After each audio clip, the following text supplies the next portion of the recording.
Staring out into space, asking God to hear my case, trying to think of all things past. How long will my memory last? With purple angel, purple angel, purple angel, you're next to me. Well, hi, everyone, and welcome to Alzheimer Speaks Radio. I'm Lori Le Blanc, the host and founder of Alzheimer Speaks. Before we get to our show today, which is going to be about living fully and well with dementia, I always like to give people a little bit of background about us because we're always getting new listeners around the world. Bottom line, Alzheimer Speaks is an advocacy-based company providing multiple platforms to shift our dementia care culture from crisis to comfort worldwide. And we do that basically because of my own personal need. My mom had dementia for 30 years, and I just thought, man, there are so many resources out here that people don't know about, and I wanted to develop something that would raise everyone's voice so that people could find answers and people to connect with and be able to build change on a quicker basis. And so we here at Alzheimer Speak believe that by joining forces and sharing knowledge and having these everyday conversations about life with dementia, that we're going to be able to remove the stigmas attached to the disease and help people live with purpose. Both those that are diagnosed and their families. This is a critical disease. This is not a disease of one. It truly is a disease of society. And so at our core, we believe that collaboration is the only way that we're going to win the battle. And we know it's working because of all your likes and clicks and shares. You see, you got us named as the #1 influencer online regarding Alzheimer's, according to Dr. Oz and ShareCare. And recently we were just recognized by Maria Shriver as an architect of change. And again, that's not us, that's you guys sharing our information with your Facebook friends, your Twitter tribes, your Pinterest pals, your LinkedIn colleagues, everybody out there. These little social media clicks have a lot of power. And so we encourage you to continue to share our platforms, be it the radio, the blog, the resource directory, our dementia chats, webinars, and help raise awareness. Be part of the cure in terms of letting people live well with the disease. As a show on a whole, our philosophy is to raise everyone's voice. So that means maybe you're a listener right now and you have dementia. Maybe you're caring for somebody. Maybe you own a business or you're developing a business, a tool or a product that might help people live better with this disease or understand it. Maybe you're a researcher or an advocate. We talk to everybody. So if you're interested in being on the show, just shoot me an email. I would love to talk with you. Again, we're in this together. And that's the only way that we're going to make a shift in our dementia care is by sharing our knowledge. So on today's show, we are lucky enough to have with us Dr. Richard Fenker, and he is a PhD, and he's an emeritus professor of psychology at TCU. He's an inventor, a writer, an artist, and a forecaster. He's authored over 500 published articles and technical briefs and a dozen books and just many, many papers. His interest in Alzheimer's disease stems from his experience with his own family members and friends and his background in the study of human consciousness. He has done 3 books on learning, all emphasizing the importance of using the left and right brain consciousness for studying. He has also thought for many years that part of the isolation experience in Alzheimer's patients comes from the lack of the understanding of the different layers of human consciousness and the role that they play in communication. So I'm thrilled to have you back with us, Dr. Fenker. How are you doing today? I'm great. Thank you very much, Lori. Wonderful. Next with us, I'm going to introduce is Brian Le Blanc. And Brian is a retired public relations and marketing executive who now is living with early onset Alzheimer's since 2014. And Brian is just dear to my heart because he is one of our experts on dementia chats. And I just find his insights quite profound. Brian volunteers his time speaking nationally and locally about all things on Alzheimer's and dementia-related illness. So welcome, Brian. Well, thank you. I appreciate that. It's nice to be able to be here. Yeah, we always love having you. And Brian sometimes helps me co-host the show too, but today he's here as a guest. And third with us today is Leslie Dilworth, and she's a well-known architect who has written a couple of books herself, and she's a care partner to her husband, who is now 78 and a graduate from Yale University. And she's going to be able to contribute to the conversation from that care partner side. So thank you so much for joining us, Leslie. Oh, I'm really happy to be part of this. Well, good. I'm going to throw the first question out to Dr. Fenker. In the introduction I talked about, some of your family members being touched by the disease. Can you share a bit more with us? It's just helpful background information for our listeners. I grew up with a dad who had the whole family concerned about Alzheimer's because his father, who lived until 95, got Alzheimer's in his late 80s and then lived a few miserable years in a nursing home. It scared my dad to death, and so we, as kids, grew up with him thinking about Alzheimer's, planning against the fact he might have Alzheimer's. And so that started the awareness. And then not so long ago, Laurie, my aunt, who died, I guess, a year ago at 103, got Alzheimer's at roughly age 93. And she lived 10 years with Alzheimer's. I was able to visit with her several times in Florida where she lived. And so I was very aware of the process she went through, which went from being sort of normal to beginning to be more and more disoriented in living with the world, and then really struggling toward the last. And so her last years were spent with a good caregiver, but really not very conscious of the world. So that started me, and I had been interested in Alzheimer's because of my work in human consciousness. And so that experience with my aunt led to the first book I wrote on Alzheimer's called The Long Moment, Living with Alzheimer's. And that was the launch pad for kind of what took me to this place. Okay, wonderful. Well, that's very helpful, just as background information for our audience, so I appreciate that. Why did you decide to write this specific book, Richard? Was there one thing that just jumped out on you and said, this is something I have to do, or was it a bunch of different kind of thought processes or situations that occurred? Oh, that's a great question. It was actually something that hit me over the head. The first book was a book for people in the later stages of Alzheimer's.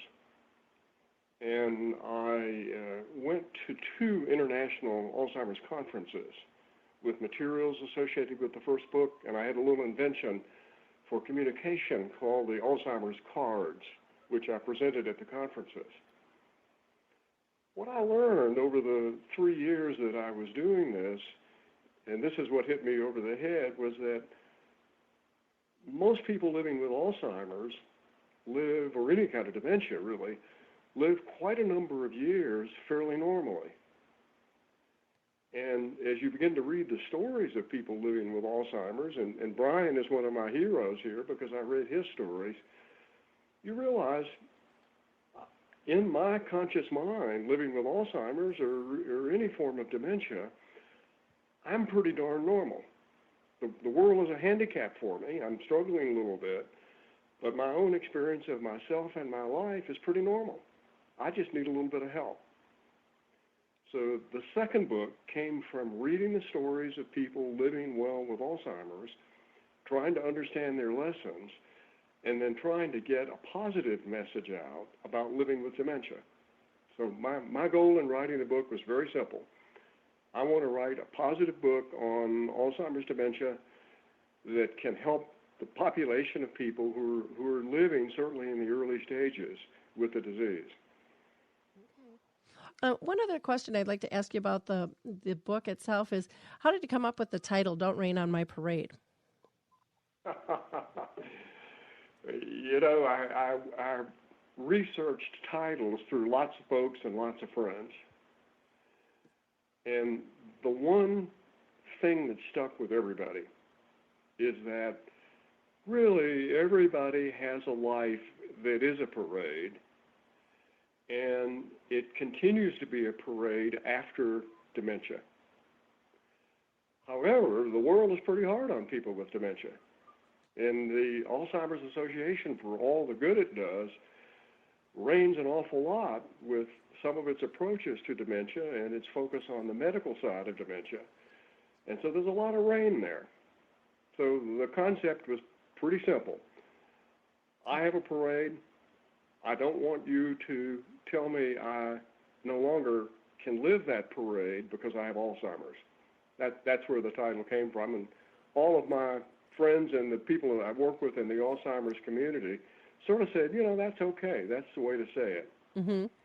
Well, and that kind of ties into my next question and kind of claim that you have in the book about living a full life with Alzheimer's or other forms of dementia, when a lot of other people in organizations and associations describe it differently. They're still pushing the fear of the disease and not the joy or the pleasantries that can still be had with a diagnosis.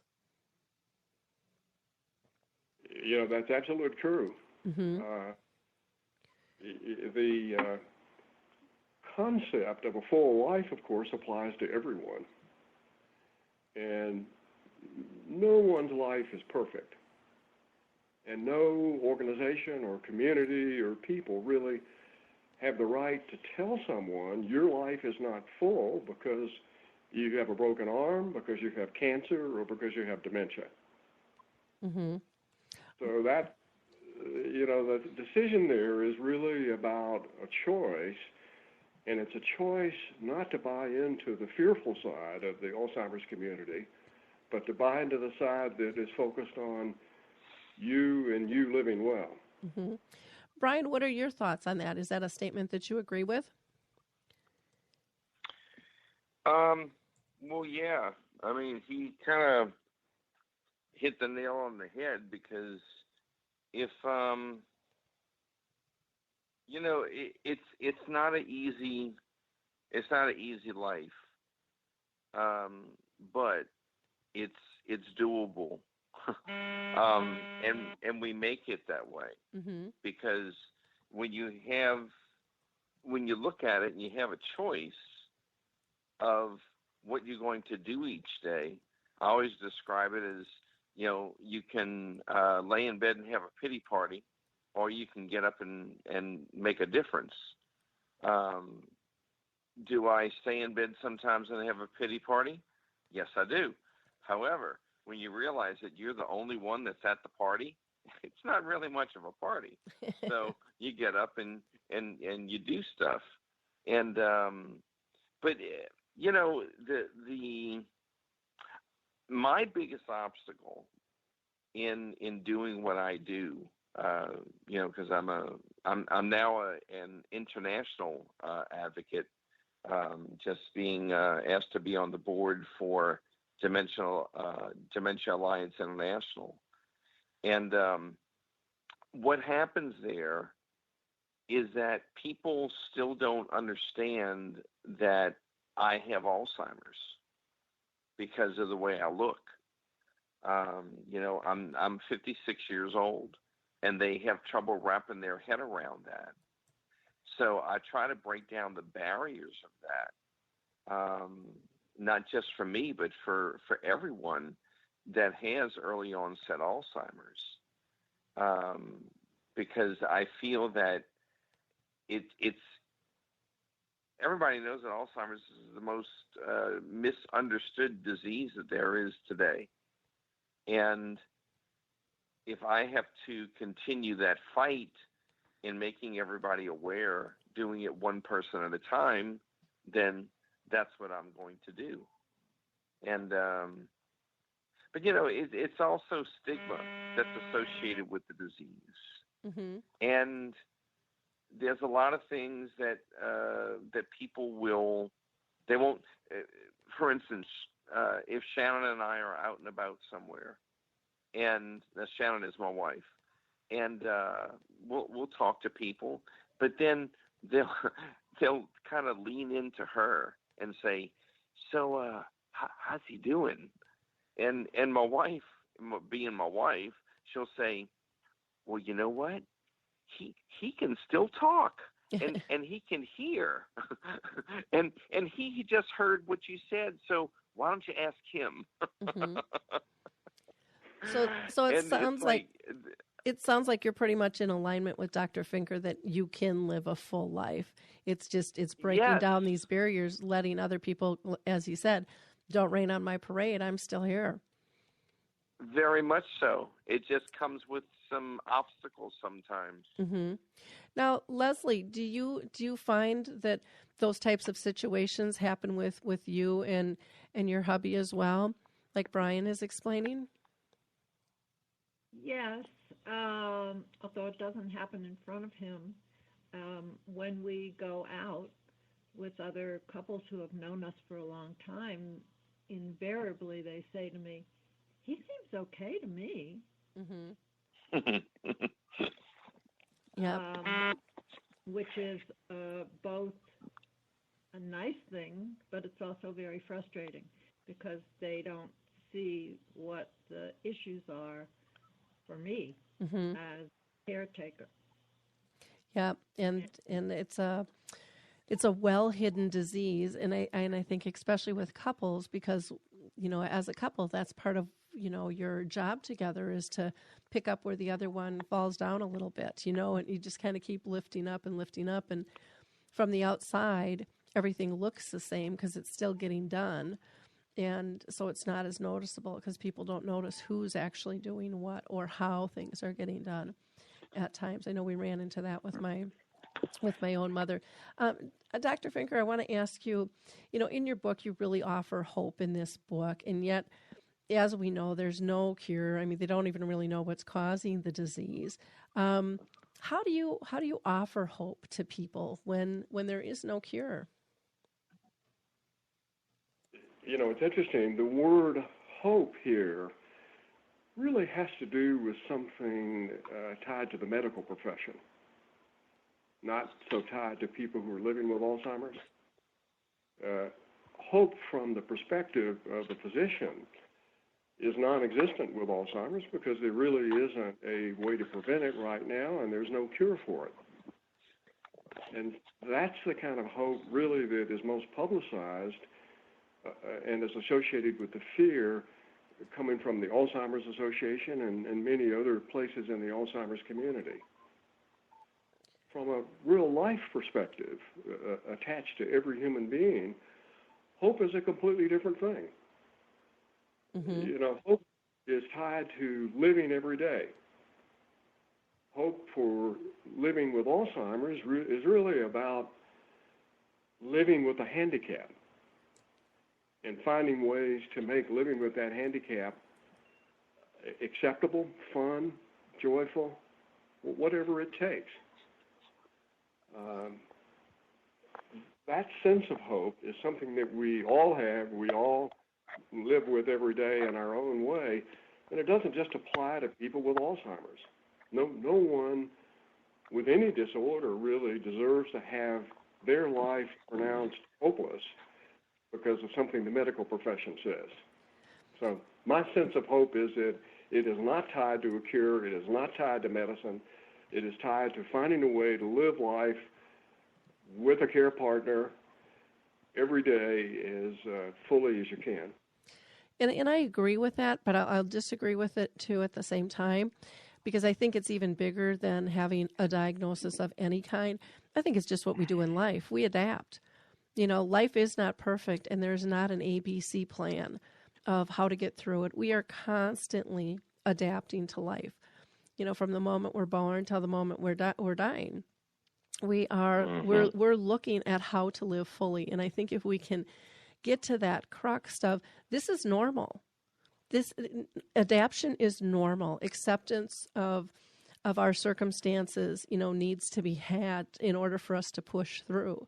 And nobody has a right to kind of categorize us or give up on us or give others permission to give up on us in our situation, because that's ours. That's our power to hold on to and control, unless we turn it over.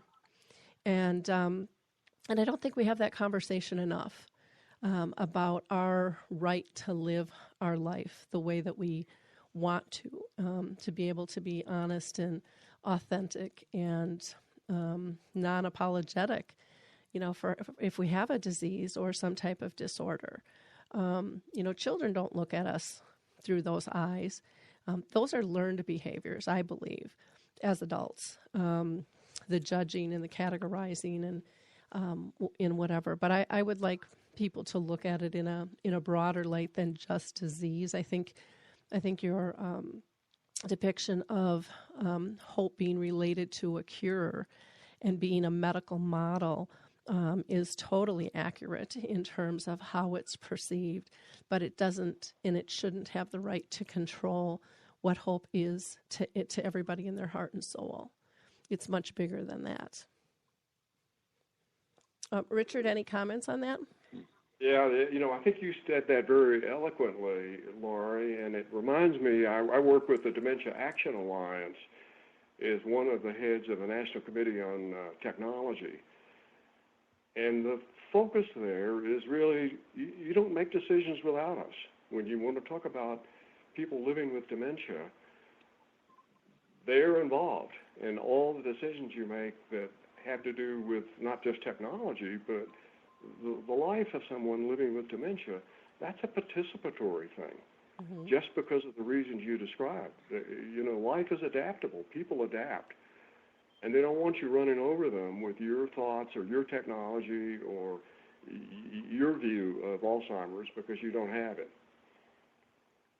Exactly. Well, let's keep going here. One of the things, you explain about living well and living fully, we've kind of touched on that theme in your book. And you use ideas of breaking life into long moments as a way to make that happen. Can you explain to us a little bit more about long moments? The history there goes back to the time I was a teacher at TCU. And I would do exercises with the kids, really trying to help them focus on living in the moment.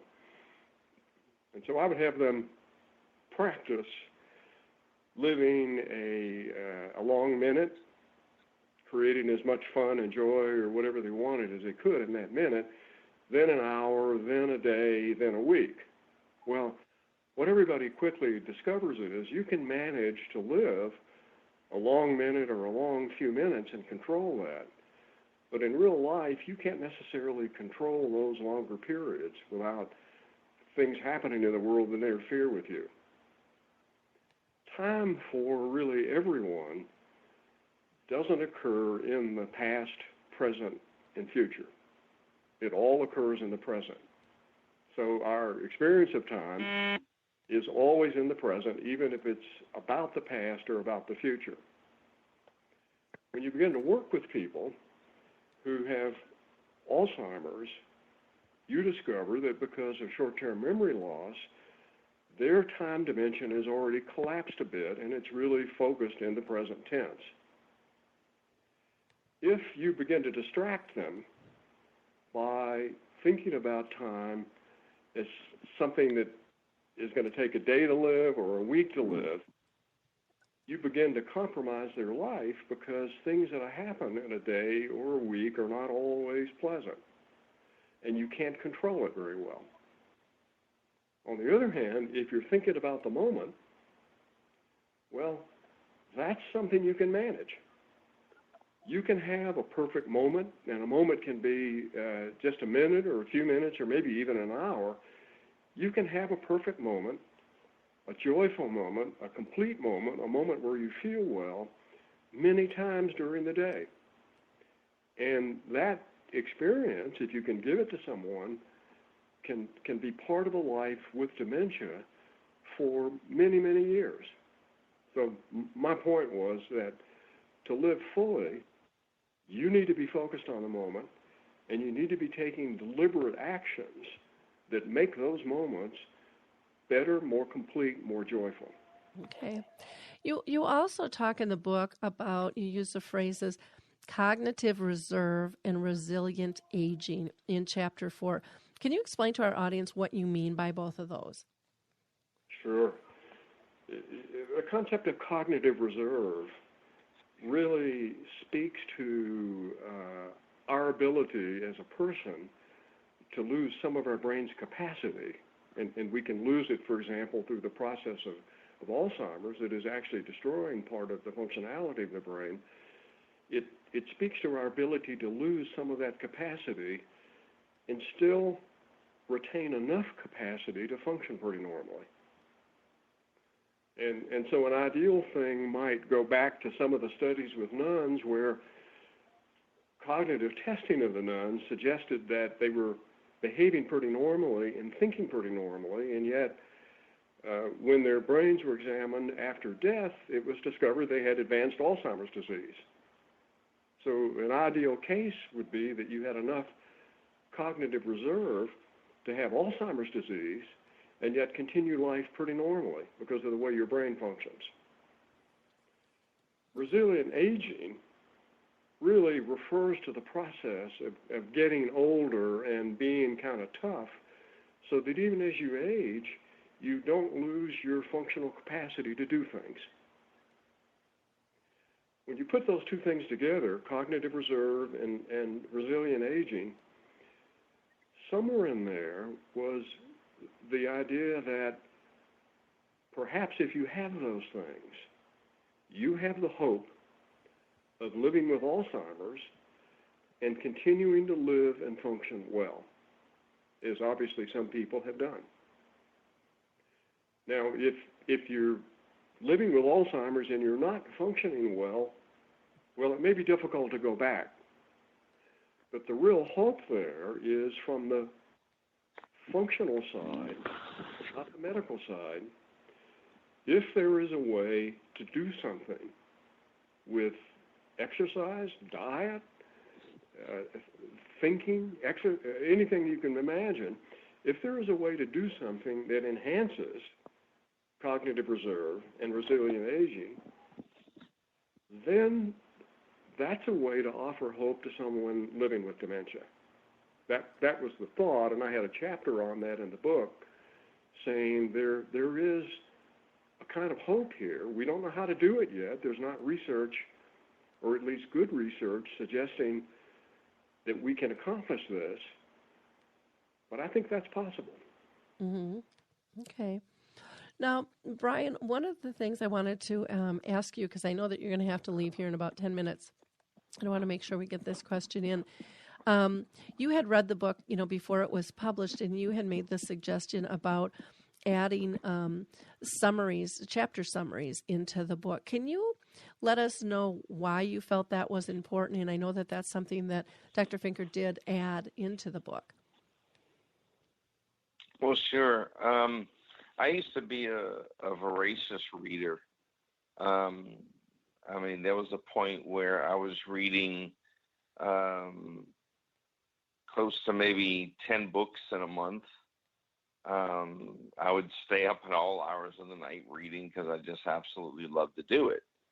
Well, what I found is with my Alzheimer's, it was erasing part of what I read.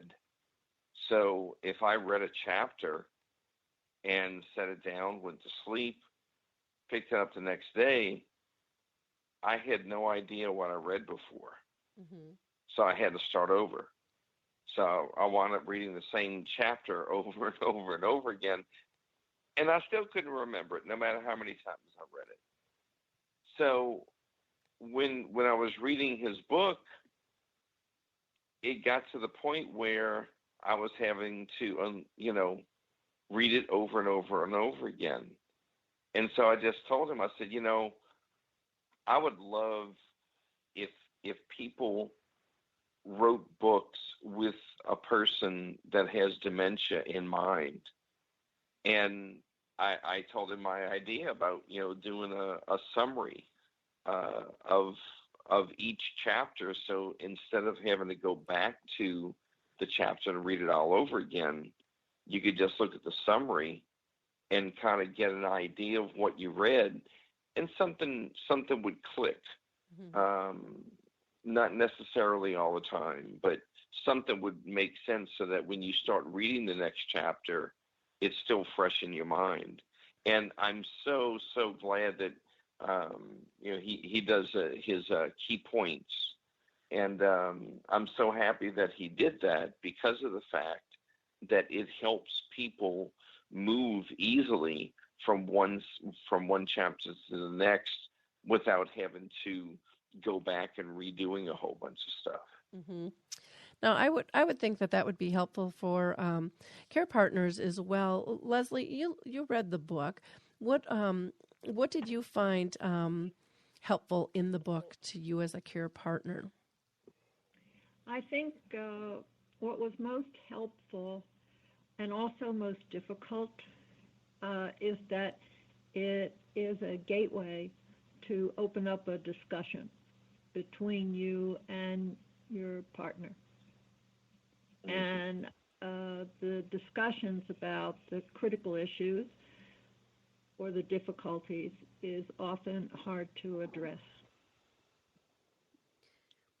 But I would imagine was helpful just having the outline, as difficult as it is, at least, because when something's new, I mean, you don't even know what you don't know, or what discussions you need to have a lot of times. And so I would imagine that having that guideline giving you ideas, as difficult as it is, it's wonderful to at least know you're on track or feel like you're on track. Yes, I think that is very helpful, and it's probably to me, the most important aspect of the book. Mm-hmm. The one part of the discussion that isn't there that I think really needs to be there, you talk about the quality of life, but there's no discussion about the choice or quality of end of life. And that's a big hot topic all around the world, not just in our country. But you're hearing more and more about that. Dr. Fenker, did you purposely leave that out? Or, I know sometimes with a book, it's like, well, you can't put everything in there as much as you'd like. Or is that another book that you got that you're thinking about? Oh, are we talking about the red button concept, Lori? I missed the comment that Leslie was making. Oh, she was talking about the end of life choices. And so one of the questions I was going to ask you was the red button, because I know you had mentioned it, but it wasn't in the book. So I don't really know what the red button is. So is the red button the end of life conversation and choices? The red button comes from the simple concept that everyone who has Alzheimer's, really, and really everyone as they approach death in life, but everyone with Alzheimer's, or most people at least, think about death, and they also think about the inconvenience of what's going to happen in the later stages of life with Alzheimer's, and whether suicide is appropriate, how are you going to live with that? So the red button concept was simply the concept of having to come to grips with death early in the process of living with Alzheimer's, and beginning to think about your death and how you wanted to manage that. I had it as a chapter, actually, originally, but I thought it didn't need necessarily to be a chapter in a book about living fully with Alzheimer's, even though it's a very important idea. And so I pulled it out for another book. I have another little book I'm working on called The Red Button, because I think that concept is so important to talk about, since everybody's dealing with it, and it's a very tough concept, as you know, in our culture. Bob, can you hear me? I'd like to say something about that. Sure. Go ahead, Leslie. I actually think it would be positive to have it in the book, in this book, because I'm sure that it is on everyone's mind, both the person who's living with dementia and the people around that person. They think about or have visions of the worst possible scenarios in terms of, quote, living with dementia. My husband's brother lived for 13 years in an institution. He had round-the-clock care for 13 years, and in the end, he couldn't feed himself, and he couldn't see, and he could barely talk. And I think most people would not want to have that as their final days.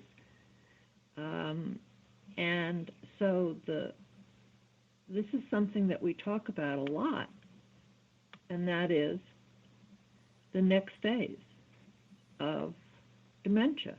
Mm-hmm. Because the book focuses on living your life fully, I think, when you have many and most of your faculties. But the question is the next step. And I think it's hard to live your life fully if you're always thinking about what the next step is going to be. Well, and there are many... Could I? Oh, go ahead, Brian, because I know you need to leave, so go ahead. I just wanted to weigh in on this. I watched, I can't remember, I was trying to go through my calendar to find out if I came across the name, but there was a documentary that was made, and a doctor went through and basically talked to all these patients of his that were in the later stages of Alzheimer's. And they all had, it was hard to watch, but they all had the end-of-life conversations early on. Shannon and I had the end-of-life conversation shortly after I was diagnosed, because of the fact that I want to make sure that when my time comes, that everything is taken care of. I don't want to have anybody making any type of decision because it wasn't, they don't, well, what if he doesn't like that? Or what if he, all sorts of scenarios go through your head.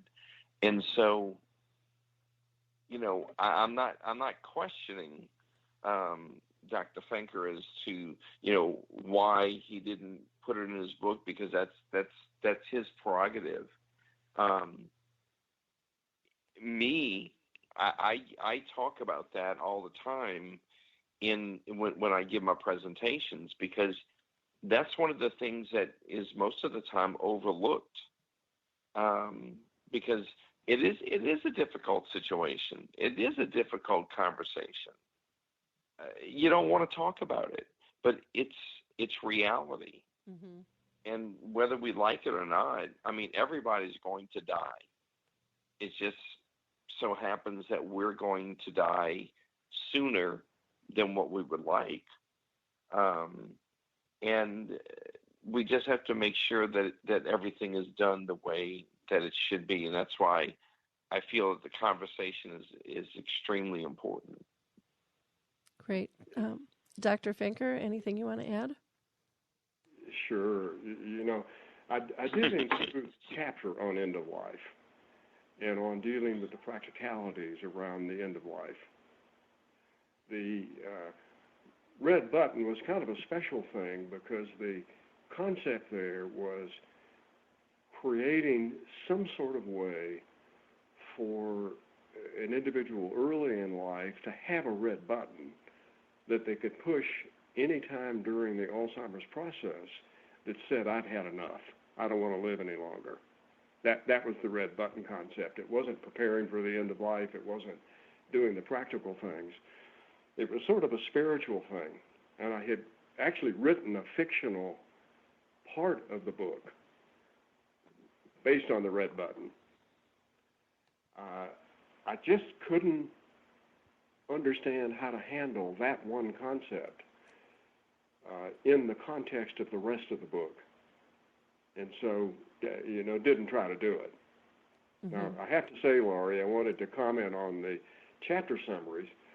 I felt like a complete fool when I talked to Brian and realized I had missed one of the most obvious ways to make the book work better for someone with dementia, which was to do a summary at the end of the chapters.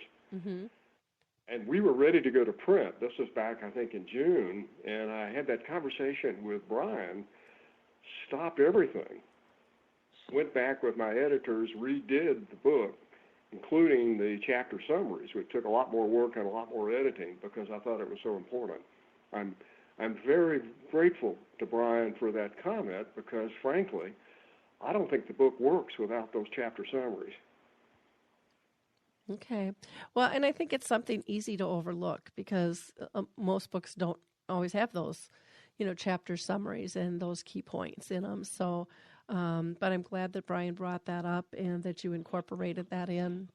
Like I said, I think it would be helpful not only for somebody with dementia, but as a care partner too, because a lot of times care partners can't read a whole book in one sitting and they're going back and trying to reference back, same thing, and they're exhausted, and their mind might not be as keen as it used to be either, depending on what's going on in their life. I do want to make sure that we get in talking about, you talk about the Alzheimer's heroes, and you describe that throughout the book. Can you share that with our audience?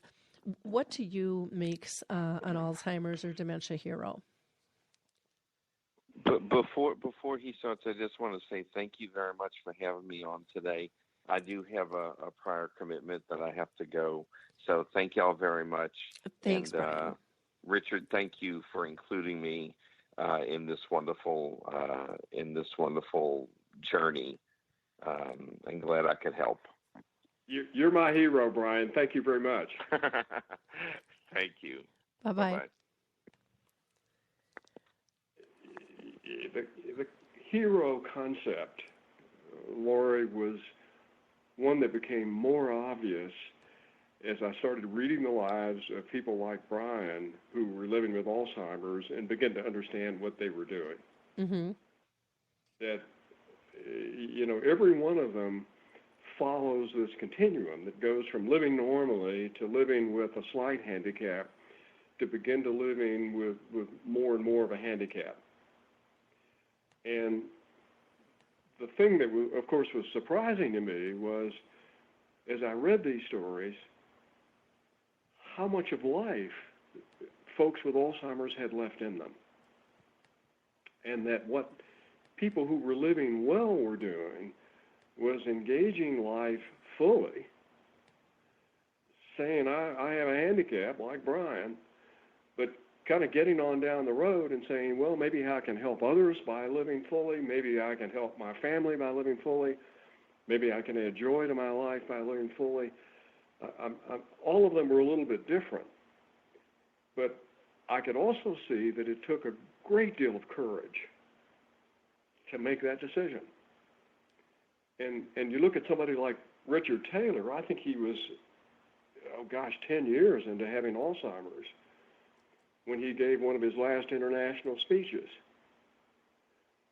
That's pretty amazing, and the fact that somebody can live 9 or 10 years with dementia, even early stage dementia, and still be functioning, and still be conscious inside, just said to me, these are heroes, and the world needs to know that you can live a long time with Alzheimer's, and you can live well if you'll just do it. Well, and I think part, too, I totally agree with that statement, but, my mom had dementia for 30 years, and the first 10 were not diagnosed because the doctors misdiagnosed her with hormones, but she knew exactly what was going on with her, and I see more and more people getting diagnosed earlier, and one of the things that saddens me is they're shocked that at 12 years into it, that they're A, still alive, B, still able to communicate because of what they've been told by the medical profession. And, so much of, I think, that 7 to 10 years that people were given, and sometimes even shorter, had to do with people getting in later in on the disease. Yet the diagnosis or the prognosis wasn't adjusted for that. And from what I have seen, and I am not a medical professional, but I talk to people all over the world dealing with this disease, people are living a long, long time, very, very well with the disease. One of the things that they tell me, though, is that they don't always like the living well status. They're okay with it until it becomes more difficult to not be able to adapt. And then they say, then life changes. Then they're not like everybody else adapting to life because their skill level won't allow them to do that. And so then I hear some pushback with the living well piece. And then it really comes into play in many conversations, what Leslie was talking about and what you've referred to as kind of that red button. What now? What choices do I have? How do I want to live my life? And those are big questions. From a government level, from a religious level to, personal consciousness level, family ethics, the whole 9 yards with that. So, I think that there's a lot more potential here to live well with the disease and not be guided so much by what the experts say, because the experts don't really know what's going on. And when you start having conversations with those in the trenches, you hear a whole different story. And I think that's kind of what your book is about, even just the focus of hope, medical model versus real everyday living in the trenches model. They're like night and day, or can be. Richard, thoughts on that? I think you're absolutely right, and I think the terms living well, living fully, those terms are a little tough sometimes to digest within the Alzheimer's community. I've been on a number of panels through the Dementia Action Alliance where that idea was discussed, where in attempting to create the goal statement and the mission statement for the Dementia Action Alliance, some of the people on that committee, especially some of the people with dementia, didn't like that concept. Mm-hmm. It sounds like something people without dementia are kind of laying on top of the dementia community.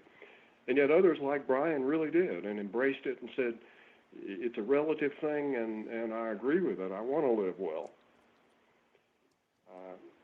I think the changes there that you're talking about really are, and they can come from a place like the Disrupt Dementia movement, the Disrupt Aging movement that I know you're familiar with. I think those movements really speak to a general change in the sense of what we can expect, and that I don't have to follow the medical model.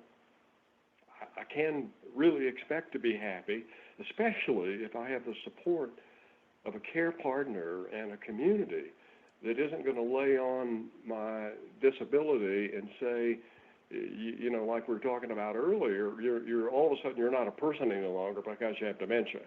I'm going to have to talk to your care partner. I can't talk to you. I think we may be close to a breakthrough there, and I hope the book helps a little bit to push us in that direction.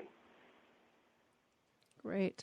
Leslie, anything that you want to add that we haven't covered that as a care partner you would like to voice? I think one of the most difficult aspects is the not knowing who your partner is going to be from day to day. That, they change. Some days are good and some days aren't so good. There are things that my husband got really confused about 5 years ago, like left from right, whereas now, most of the time, that's not an issue or a problem. So you never know who this person's going to be. That's an excellent point. Dr. Fenker, any comments regarding Leslie's concerns there? Well, of course, her point is a very valid one and a very real one for every care partner. And all I can say there, from my experience and from what I know from the care partners of the heroes, is you just kind of wake up every day and live with what you're given and kind of flow with what your partner with dementia needs. Very true. Good advice there. Dr. Fenker, any last comments that you'd like to share? I know we're at the top of our hour just about here. You know, I'm excited to be on your show, Laurie, and I would say to anyone who's listening, either care partner or person with dementia, that I think in the next 2 or 3 years, there's a huge, interesting future coming tied to technology. And the tools that I think technology are going to bring that are going to help both people with dementia live a fuller life and help caregivers support that concept. Well, that'll be exciting to watch. I know that there's been a big push and a lot more talk regarding that. And I know just even with our Dementia Chats, we've been involved with several conversations with technology, and it's interesting the feedback that those living with dementia give and the changes that still need to be made in order for some of those pieces to really assist in the long run. So, well, Dr. Fenker, I thank you so much for being with us, and Leslie, and again, Brian, who had to leave us earlier to run to another appointment. This has been a very interesting conversation, and I thank you all for your time. Dr. Fenker, is there specific contact information that you'd like to give out? You can reach me at richardfenker.com, and if you're listening and have questions or would like to interact with me, I would love to interact with you. Okay, wonderful. And I know Brian's always open to comments. You can find Brian Le Blanc on Facebook. Just put in My ALZ Journey on Facebook, and you'll be able to connect with Brian that way. I want to thank all of our listeners for being with us. And I also want to mention that if you're new to the Alive and Social Network here, you might want to check out one of our programs that is just kind of fun. It's a short segment, and it's called What's for Dinner Tonight? And it's with Rachel Perrin, who's the culinary director for Kowalski's Market, along with her sidekick, Adam Lee. And they talk to a bunch of food-tastic friends and colleagues about seasonal flavors and favorite foods and trending, just nutritional topics and things. You can also go to Kowalskis.com and find a full list of menus, which is always nice, especially around the holidays. But just if you're trying to figure out what the heck's for dinner tonight and looking for something quick, you can go to www.kowalskis.com. That's KOWALSKIS.com. I'd also like to remind everybody that on our show here, all of our programs are archived. So there's lots of information that you can find out. We've been doing this show for, 5 years now. So there's tons of programming out there that you can listen to. If you're still trying to figure out gifts for somebody living with dementia or a care partner, you might want to check on our holiday show that we had, the best Alzheimer's and dementia products. There were a couple of shows about hope and healing for Alzheimer's, also one called Brought to Our Senses, another one on music. But go ahead and listen to those, share those as well. If you haven't checked out our videos on Dementia Chats, I would encourage you to do so. You can just find that on our main page at alzheimerspeaks.com, or you can go to our initiatives and projects page and find those videos. The last one we just posted was about construction and remodeling and how that affects a person with dementia. We also talked about moving and the apprehension of that and just the changing of things. And it was a fascinating conversation of what they came up with in terms of triggers for each of those. Let's see, what else can I tell you? I'm going to be doing some preview screenings of His Neighbor Phil. On January 7th, I'll be out in Woodbury, Minnesota at St. Therese. On January 26th, I will be at the Gables in Minnesota. And then in February, on the 13th, I'll be in Indiana, in Cherville. The 14th and 15th, I'll be out in Illinois. All of those will be posted on the website. And then back in March and May, I'll be back out in Woodbury with those as well. And I also wanted to point out one post we did on the blog, which is about 4 musicians who have written some beautiful songs regarding dementia and caregiving. And you can just go to alzheimerspeaks.com and click on our blog logo there, and it'll bring you to the blog, and you can scroll through that or just put in musicians record, and it'll pop up. Last, I want to thank the Caregiver Alert Center. They just do a wonderful job disseminating information when somebody goes missing. It's something very inexpensive that you can partake in and help protect your loved one, because we never know when somebody might wander off or elope, whatever you want to call it. When they're missing, they're missing. And last, I just want to thank Maria Shriver and her gang for doing just a wonderful article on Alzheimer Speaks and myself, noting us as an architect of change. With that, I want to wish everyone a wonderful holiday, and we'll talk to you next Tuesday. Bye, everyone. It's time to rethink, renew, and reimagine retirement. Hey everybody, Jared Sylvester here, host of Retire Repurposed. Now, this podcast is about the non-financial parts of retirement, which many times can be even more challenging than the financial. We believe retirement is not the end, rather the beginning of what could be the most impactful, purposeful, and fulfilling season of a person's life. So don't retire, become repurposed. To listen now, search Retire Repurposed on your favorite podcast platform, Senior Resource, or Life Audio.